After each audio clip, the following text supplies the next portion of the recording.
नमस्कार साथियों, मैं अनीता श्रीवास्तव आपका हार्दिक अभिनंदन करती हूँ।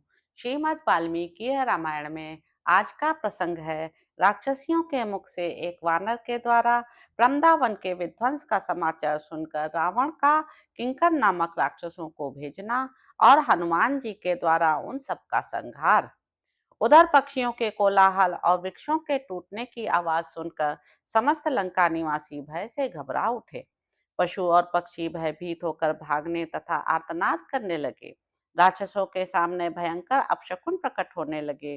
वृंदावन में सोई हुई विकराल मुख वाली राक्षसियों की निद्रा टूट गई। उन्होंने उठने पर उस वन को उजड़ा हुआ देखा। साथ ही उनकी दृष्टि उन वीर महाकपि हनुमान जी पर भी पड़ी। महाबली, महान साहसी एवं महाबाहु हनुमान जी ने जब उन राक्षसियों को देखा, तब उन्हें डराने वाला विशाल रूप धारण कर लिया। पर्वत के समान बड़े शरीर वाले महाबली वानर को देखकर वे राक्षसियां जनक नंदनी सीता से पूछने लगीं। विशाल लोचने, यह कौन है, किसका है और कहाँ से किस लिए यहाँ आया है? इसने तुम्हारे साथ क्यों बातचीत की है? कजरारे नेत्र प्रांत वाली सुंदरी, ये सब बातें हमें बताओ। तुम्हें डरना नहीं चाहिए। इसने तुम्हारे साथ क्या बातें की थी? तब सर्वांग सुंदरी साध्वी सीता ने कहा, इच्छानुसार रूप धारण करने वाले राक्षसों को समझने या पहचानने का मेरे पास क्या उपाय है? तुम ही जानो यह कौन है और क्या करेगा। सांप के पैरों को सांप ही पहचानता है, इसमें संशय नहीं है। मैं भी इसे देखकर बहुत डरी हुई हूँ। मुझे नहीं मालूम कि यह कौन है। मैं तो इसे इच्छानुसार रूप धारण करके आया हुआ कोई राक्षस ही समझती हूँ। विदेह नंदनी सीता की यह बात सुनकर राक्षसियां बड़े वेग से भागीं। उनमें कुछ तो वहीं खड़ी हो गईं और कुछ रावण को सूचना देने के लिए चली गईं। रावण के समीप जाकर उन विकराल मुख वाली राक्षसियों ने रावण को यह सूचना दी कि कोई विकट रूपधारी भयंकर वानर वृंदावन में आ पहुंचा है। वे बोली, राजन, अशोक वाटिका में एक वानर आया है जिसका शरीर बड़ा भयंकर है। उसने सीता से बातचीत की है। वह महापराक्रमी वानर अभी वहीं मौजूद हैं। हमने बहुत पूछा तो भी जनक किशोरी मृगनयनी सीता उस वानर के विषय में हमें कुछ बताना नहीं चाहती हैं। संभव है वह इंद्र या कुबेर का दूत हो अथवा श्री राम ने ही उसे सीता की खोज में भेजा हो। अद्भुत रूप धारण करने वाले उस वानर ने आपके मनोहर वृंदावन को, जिसमें नाना प्रकार के पशु पक्षी रहा करते थे, उजाड़ दिया। वृंदावन का कोई भी ऐसा भाग नहीं है जिसको उसने नष्ट न कर डाला हो। केवल वह स्थान जहाँ जानकी देवी रहती हैं, उसने नष्ट नहीं किया है। जानकी जी की रक्षा के लिए उसने उस स्थान को बचा दिया है, या परिश्रम से थककर, यह निश्चित रूप से नहीं जान पड़ता है। अथवा उसे परिश्रम तो क्या हुआ होगा, उसने उस स्थान को बचाकर सीता जी की ही रक्षा की है। मनोहर पल्लवों और पत्तों से भरा हुआ वह विशाल अशोक वृक्ष, जिसके नीचे सीता का निवास है, उसने सुरक्षित रख छोड़ा है। जिसने सीता से वार्तालाप किया और उस वन को उजाड़ डाला, उस उग्र रूपधारी वानर को आप कोई कठोर दंड देने की आज्ञा प्रदान करें। राक्षस राज जिन्हें आपने अपने हृदय में स्थान दिया है, उन सीता देवी से कौन बातें कर सकता है? जिसने अपने प्राणों का मोह नहीं छोड़ा है, वह उनसे वार्तालाप कैसे कर सकता है? राक्षसियों की यह बात सुनकर राक्षसों का राजा रावण प्रज्वलित चिता की भांति क्रोध से जल उठा। उसके नेत्र रोष से घूमने लगे। क्रोध से भरे हुए रावण की आंखों में आंसू की बूंदें टपकने लगी, मानो जलते हुए दो दीपकों से आग की लपटों के साथ तेल की बूंदें झर रही हों। उस महातेजस्वी निशाचर ने हनुमान जी को कैद करने के लिए अपने ही समान वीर किंकर नामधारी राक्षसों को जाने की आज्ञा दी।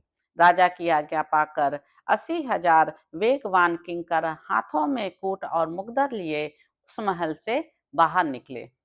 उनकी दाढ़ें विशाल, पेट बड़ा और रूप भयानक था।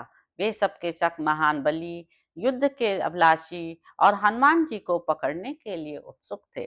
वृंदावन के फाटक पर खड़े हुए उन वानर वीर के पास पहुंचकर वे महान वेगशाली निशाचर उन पर चारों ओर से इस प्रकार झपटे जैसे फतिंगे आग पर टूट पड़े हों। वे विचित्र गदाओं, सोने से मढ़े हुए परिघों और सूर्य के समान प्रज्वलित बाणों के साथ वानर श्रेष्ठ हनुमान पर चढ़ आए। हाथों में प्रास और तोमर लिए मुग्दर, पट्टिश और शूलों से सुसज्जित हो वे सहसा हनुमान को चारों ओर से घेर कर उनके सामने खड़े हो गए। तब पर्वत के समान विशाल शरीर वाले तेजस्वी श्रीमान हनुमान भी अपनी पूंछ को पृथ्वी पर पटक कर बड़े जोर से गर्जने लगे।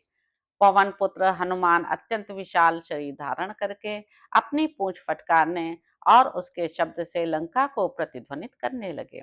उनकी पूंछ फटकारने का गंभीर घोष बहुत दूर तक गूंज उठता था। उससे भयभीत हो पक्षी आकाश से गिर पड़ते थे। उस समय हनुमान जी ने उच्च स्वर से इस प्रकार घोषणा की, अत्यंत बलवान भगवान श्री राम तथा महाबली लक्ष्मण की जय हो। श्री रघुनाथ जी के द्वारा सुरक्षित राजा सुग्रीव की भी जय हो। मैं अनायासी महान पराक्रम करने वाले कौशल नरेश श्री रामचंद्र जी का दास हूँ। मेरा नाम हनुमान है।